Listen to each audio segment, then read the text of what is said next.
Guys, welcome back to my YouTube channel AH Tutorial. So today we will study a system of non-homogeneous linear equation. So non-homogeneous linear equation क्या होता है? तो इसमें लिखा है ax equals to b. अब ये ax equals to b क्या होता है? तो चलो हम लोग एक क्वेश्चन लेते हैं। जैसे ये हमारा क्वेश्चन लिखा हुआ है, ठीक है। अब इसमें हम लोग को जानना है ax equals to b क्या होता है, ये क्या होता है। तो अब ये हमारे जो ये क्वेश्चन लिखा है इसमें ये इसके आगे जो लिखा है 1 1 1, तो अगर हम लोग उसको मैट्रिक्स के फॉर्मेट में लिख दें 1 1 1, ये 3, ये 1, ये -2, ये 2 4 7 और small x small y small z is equals to -3 -2 7। तो ये जो हमारा a है, a ये जो इसके आगे डिजिट लिखी रहती है उससे हम लोग a से डिनोट करते हैं, और जो ये x y z है उसको हम लोग कैपिटल X से रिप्रेजेंट करते हैं, और ये जो इक्वल्स टू के बाद जो डिजिट लिखी रहती है उसको हम लोग b कहते हैं। तो यही है ax इक्वल्स टू b।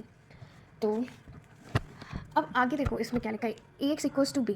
तो इसके बाद हम लोग को फाइंड करना होता है rank of coefficient and rank of augmented matrix. अब ये क्या होता है augmented matrix, rank of coefficient तो पता ही है। जब हम लोग इस मैट्रिक्स का रैंक निकाल दें तो वो रैंक ऑफ कोफिशिएंट हो जाएगा, क्योंकि ये ए है इसका। पर ऑगमेंटेड मैट्रिक्स क्या होती है, ये क्या होता है, तो इसका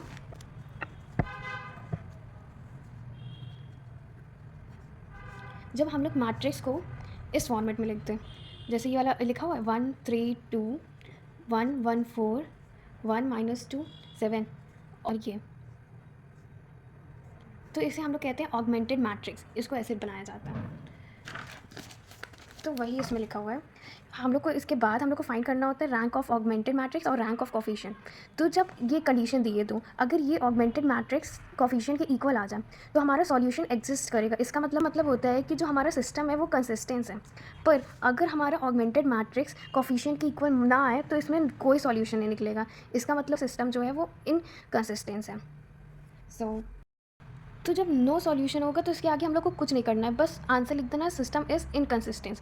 पर अगर जब सॉल्यूशन एग्जिस्ट करेगा और हमारा सिस्टम कंसिस्टेंस होगा तब हम लोग को रैंक ऑफ ये चेक करना पड़ेगा कि rank of augmented matrix equal है रैंक ऑफ कोफिशिएंट के, और वो दोनों जो ये है ये अगर इक्वल होंगे नंबर ऑफ़ अननोन्स के। अब नंबर ऑफ़ अननोन्स क्या होता है, तो ये देखो ये जैसे हमने मैट्रिक्स बनाई है, यही जो 3x3 की मैट्रिक्स है हमारा वही होता है नंबर ऑफ़ अननोन्स, मतलब कि इसमें अननोन 3 है। ये जैसे एक्स वाई जेड है ना, 3 लेके चल लेते मैट्रिक्स में हम लोग, ये 3 लेके चल लेते, तो ये हम लोग का नंबर ऑफ़ अननोन्स होता है एक्स वाई जेड। तो जब ये तीनों इक्वल होंगे तब इसके भी दो कंडीशन होते हैं। तो इसके पहले हम लोग को ये चेक करना होता है कि अगर ये हमारा इक्वल है तब हमारा यूनिक सॉल्यूशन होगा और इन्फिनिटी नंबर ऑफ़ सॉल्यूशन होगा। इन्फिनिटी नंबर ऑफ़ सॉल्यूशन तब होगा जब ऑगमेंटेड मैट्रिक्स और कोफिशिएंट अगर वो लेस देन होंगे नंबर ऑफ़ अननोन्स के, तब इन्फिनिटी नंबर ऑफ़ सॉल्यूशंस निकलेंगे। एक बार फिर से मैं नॉन होमोजीनियस लीनियर इक्वेशन का टेबल समझाती हूँ। तो जब ax इक्वल्स टू b होगा तब हम लोग को फाइंड करना है रैंक ऑफ कोफिशिएंट और रैंक ऑफ ऑगमेंटेड मैट्रिक्स। तो दो कंडीशन होंगे इसके। अगर हमारा रैंक ऑफ कोफिशिएंट इक्वल होता है रैंक ऑफ ऑगमेंटेड मैट्रिक्स के तो हमारा सॉल्यूशन एग्जिस्ट करेगा।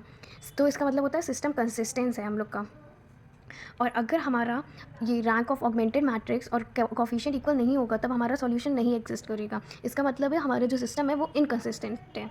और अगर हमारा सॉल्यूशन एग्जिस्ट करेगा तब हमें ये चेक करना पड़ेगा कि ये हम लोग के नंबर ऑफ़ अननोन्स के इक्वल है कि नहीं है। अगर इक्वल होगा तब यूनिक सॉल्यूशन देगा, और अगर इक्वल नहीं होगा तब ये इन्फिनिटी नंबर ऑफ़ सॉल्यूशंस देगा। मतलब कि ये लेस देन होगा हमारा ऑगमेंटेड मैट्रिक्स और रैंक ऑफ कोफिशिएंट, ये दोनों अगर लेस देन होंगे नंबर ऑफ़ अननोन्स के से तो ये इन्फिनिटी नंबर ऑफ़ सॉल्यूशन देगा। तो चलो हम लोग एक एक करके सारे क्वेश्चंस देखेंगे, जैसे कि इसका सॉल्यूशन, इसका, ये और ये।